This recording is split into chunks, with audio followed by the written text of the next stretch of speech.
The communist cult's spread across the world is powered by violence and deception. When communism is exported from a powerful country to a weaker one, violence is the quickest and most effective route. The failure of the free world to recognize the cultish character of communism leads it to take lightly the export of communist ideology. This chapter will focus on the expansion and infiltration of communist ideology in Asia, Africa, South America, and Eastern Europe. 1. Exporting revolution to Asia. The Soviet Union's export of revolution was the real reason the Chinese Communist Party, or CCP, was able to seize power. In 1919, the Soviet Union established the Third Communist International, which aimed to export revolution around the world. In April 1920, Grigori Voitinsky, the representative of the Third Communist International, traveled to China. In May, an office was set up in Shanghai to make preparations for the formation of the CCP. Over the next 30 years, the CCP was merely an organ of the Communist Party of the Soviet Union, and Mao Zedong received a monthly stipend of 160 to 170 yuan from the Russians. The average monthly salary of a worker in Shanghai at that time was around 20 yuan. The CCP's seizure of power was in part connected with the Communist Party's infiltration of the United States. This is one of the reasons U.S. President Harry S. Truman cut off support to Chiang Kai-shek while the Soviets continued to support the CCP. Truman also made the decision to exit Asia after World War II. In 1948, the U.S. Army left South Korea. And on January 5, 1950, Truman announced that the United States would no longer interfere in the affairs of Asia. This included the termination of military assistance to Chiang Kai-shek's Taiwan, including in the case of a war between the People's Republic of China and the Republic of China. A week later, U.S. Secretary of State Dean Acheson reiterated Truman's policy and said that if war were to break out on the Korean Peninsula, the United States would not get involved. These anti-intervention policies provided an opportunity for the Communist Party to expand its influence in Asia. Communist North Korean forces invaded the Free Republic of South Korea. When North Korea invaded the South and the United Nations sent troops, the United States changed its policy. The CCP went all out in trying to export revolution, in addition to training guerrilla fighters in different countries, providing weapons, and sending troops to fight against legitimate governments. It also provided significant financial support for insurrections. During the heat of the Great Cultural Revolution in 1973, the CCP's foreign aid spending reached its peak, 7% of the national fiscal expenditure. According to Chen Yaping, a Chinese scholar with access to secret documents released by the Ministry of Foreign Affairs, quote, 10,000 tons of rice were shipped to Guinea and 15,000 tons of wheat were sent to Albania in 1960. From 1950 to the end of 1964, the total foreign aid expenditure was 10.8 billion yuan, during which time the most expenditure was from 1960 to 1964, when the Great Famine was going on in China. During the famine from 1958 to 1962, tens of millions died of hunger, yet foreign aid expenditures totaled 2.36 billion yuan. If these expenditures had been used to purchase food, it would have saved 30 million people. All those people died because of the CCP's Great Leap Forward movement, and they were simultaneously victims of the CCP's attempts at exporting revolution.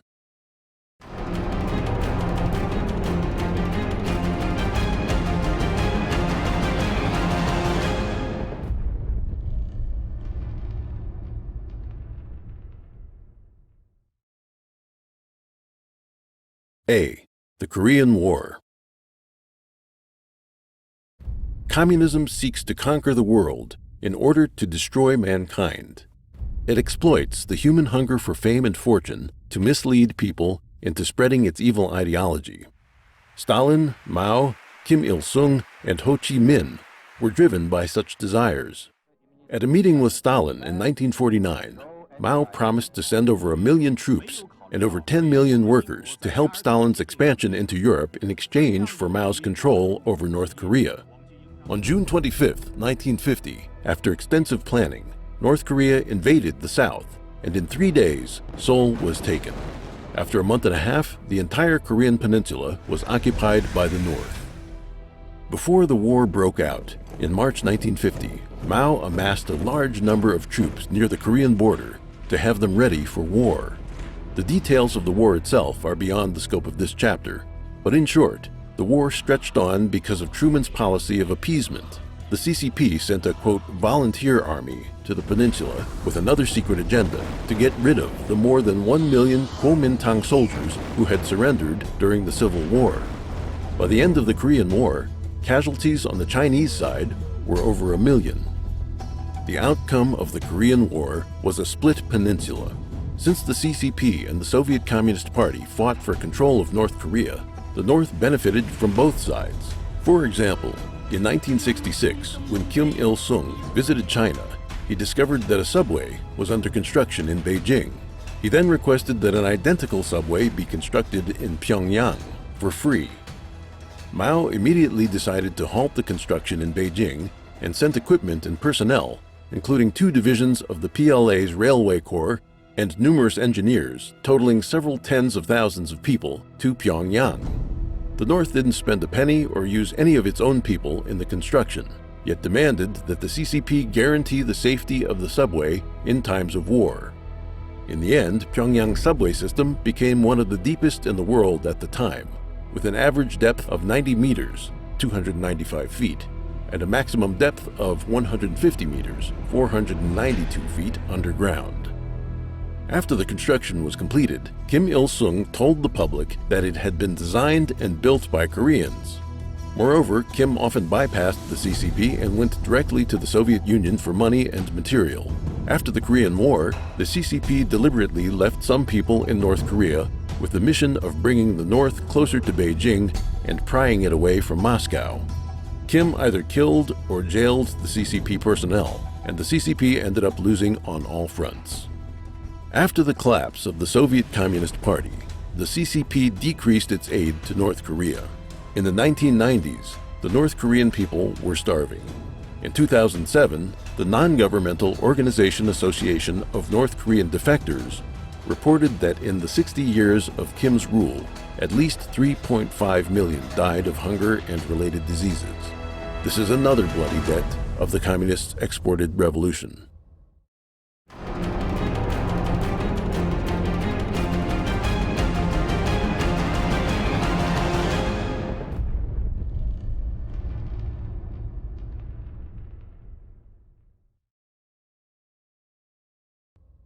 B. The Vietnam War. Before the Vietnam War, the CCP supported the Communist Party of Vietnam, CPV, to defeat France in 1954, resulting in the 1954 Geneva Conference and the confrontation between North and South Vietnam. Later, France retreated from Vietnam. The invasion of North Vietnam into the South and the intervention of the United States made the Vietnam War more intense. It became the largest war in a single theater after World War II. The U.S. military participated in the war from 1964 to 1973. As early as 1952, Mao sent advisory groups to the CPV. The head of the military advisory group was General Wei Guo-ching of the People's Liberation Army. The Land Reform Advisory Group, dispatched by the CCP, detained and executed tens of thousands of landlords and rich peasants in Vietnam, triggering famine and peasant riots in the north. The CCP and the CPV together suppressed these uprisings and launched rectification movements of the party and army.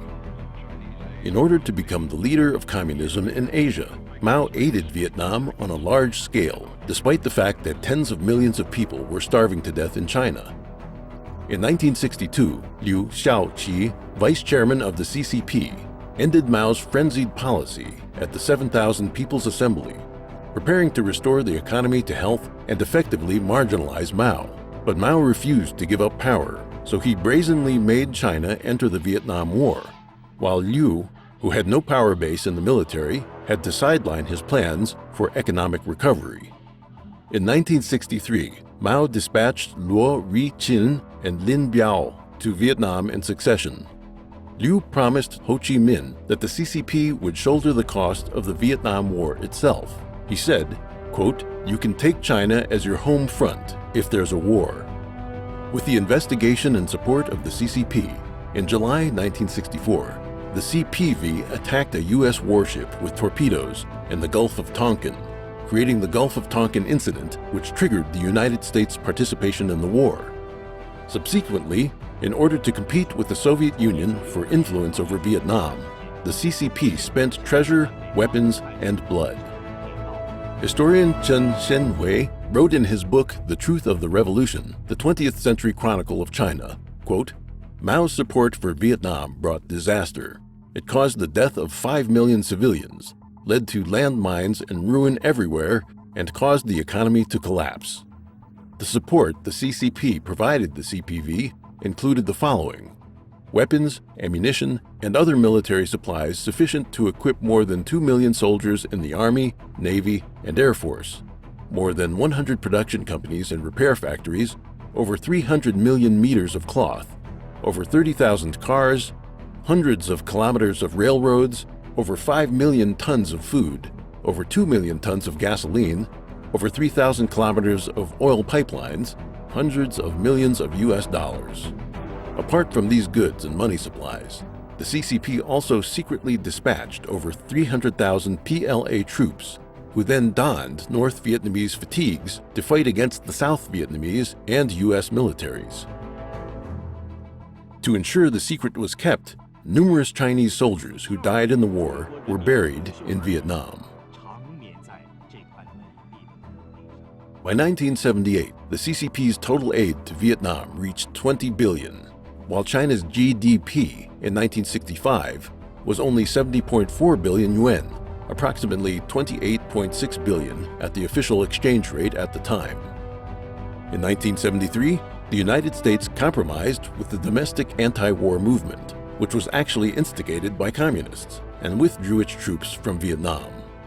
On April 30, 1975, North Vietnam occupied Saigon and took South Vietnam. Under the direction of the CCP, the CPV began suppressions similar to the CCP's campaign to suppress counter-revolutionaries. More than 2 million people in South Vietnam risked death to flee the country, becoming the largest refugee wave in Asia during the Cold War. In 1976, the whole of Vietnam fell to communism.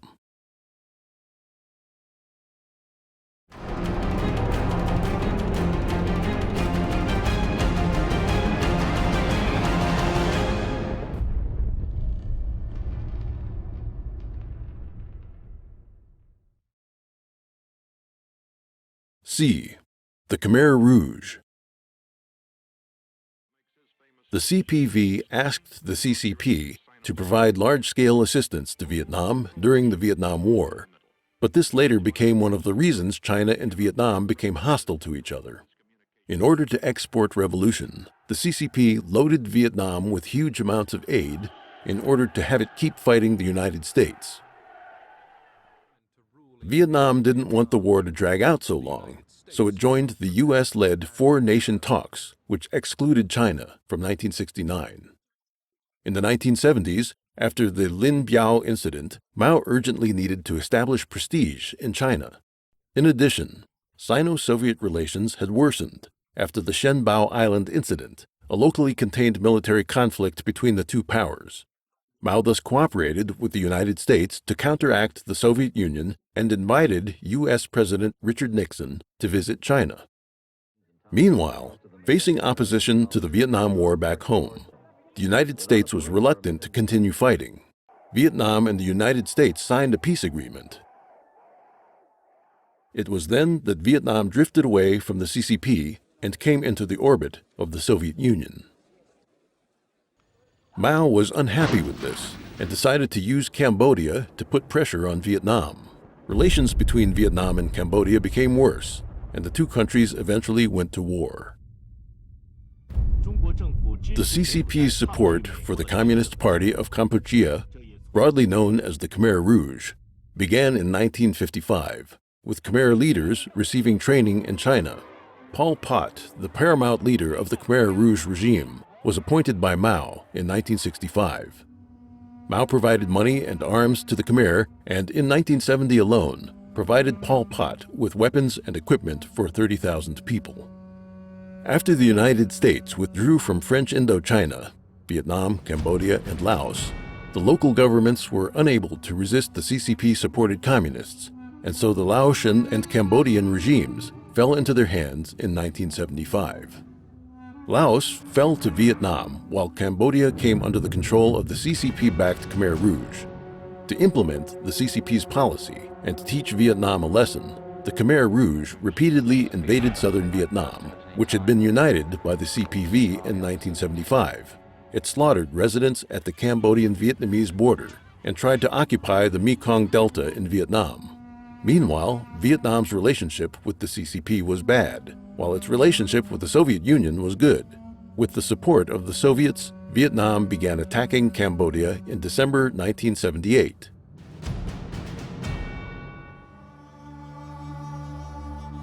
After Pol Pot seized power, he ruled with extreme terror.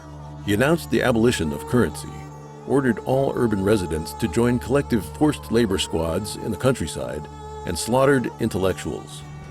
In little more than 3 years, more than a quarter of the country's population had been killed or had died from unnatural causes. Nevertheless, Pol Pot was promoted by CCP leaders Zhang Sun-chao and Dong Ying-chao. After the war between Vietnam and Cambodia began, the Cambodian people began to support the Vietnamese army. In just 1 month, the Khmer Rouge collapsed, lost the capital, Phnom Penh, and was forced to flee into the mountains and fight as guerrillas. In 1997, Pol Pot's erratic behavior caused quarrels within his own camp. He was arrested by Khmer commander Ta Mok and, in a public trial, was sentenced to life imprisonment. In 1998, he died from a heart attack. In 2014, despite the CCP's repeated attempts at obstruction, the extraordinary chambers in the courts of Cambodia sentenced 2 Khmer leaders, Khieu Sampan and Nguyen Chia, to life in prison. Vietnam's war in Cambodia infuriated Deng Xiaoping. For this and other reasons, Deng set off a war against Vietnam in 1979, calling it a counterattack for self-defense.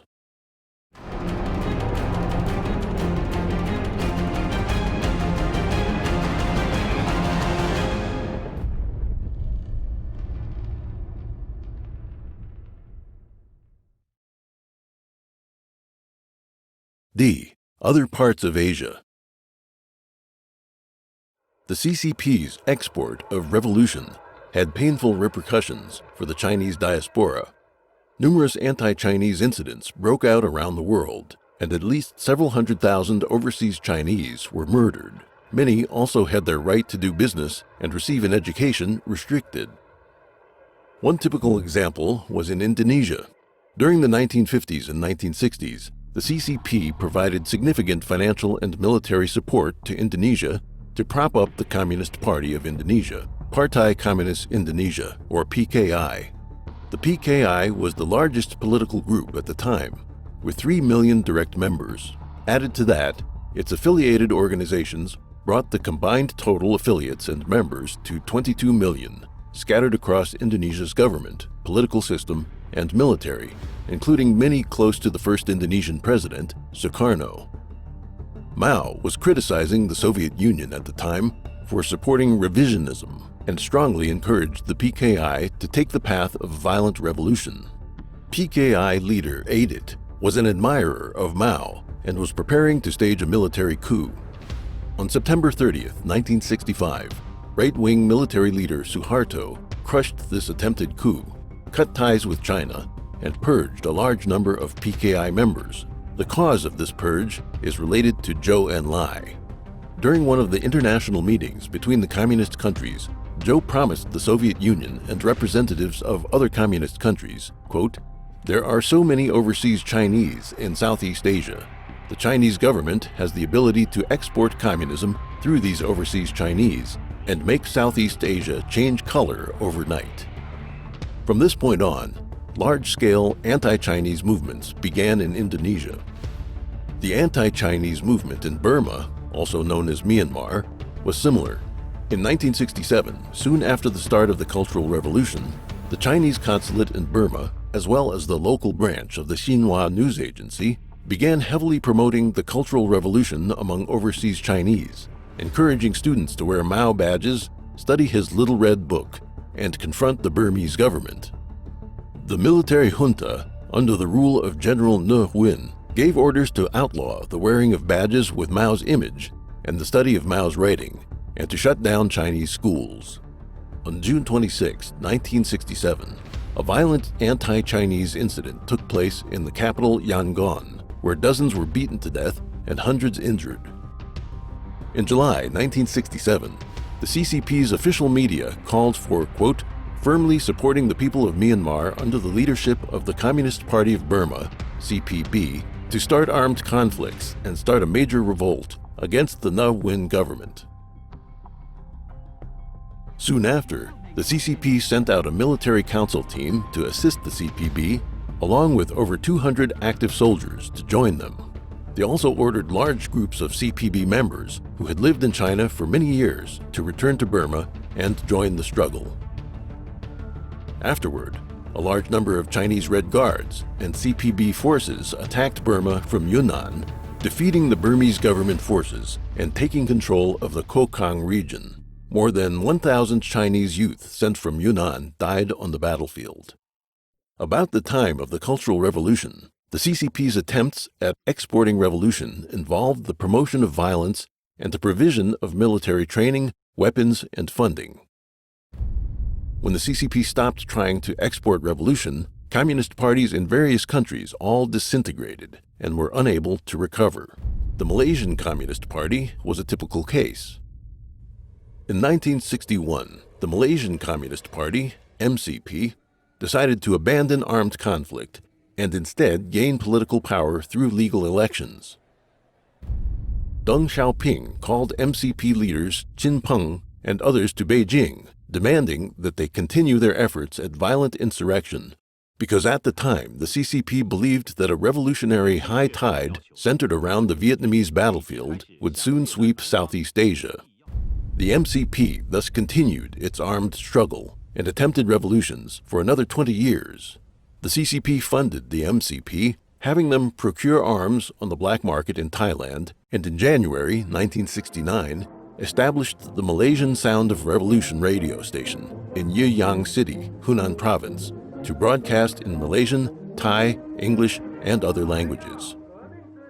After the Cultural Revolution, during a meeting between Singapore's President Lee Kuan Yew and Deng Xiaoping, Lee requested that Deng stop the radio broadcasts of the MCP and the Communist Party of Indonesia into China. At the time, the CCP was surrounded by enemies and isolated, and Deng had just regained power and required international support, so he accepted the recommendation. Deng met with MCP leader Qin Peng and set a deadline to shut down the broadcasts agitating for communist revolution. In addition to the countries noted above, the CCP also attempted to export the revolution to the Philippines, Nepal, India, Sri Lanka, Japan, and elsewhere, in some cases providing military training, and in some cases spreading propaganda. Some of these communist organizations later became internationally acknowledged terrorist groups. For example, the Japanese Red Army, which became notorious for its anti-monarchist and pro-violent revolutionary slogans, was responsible for a plane hijacking, the massacre of civilians at an airport, and a range of other terrorist incidents.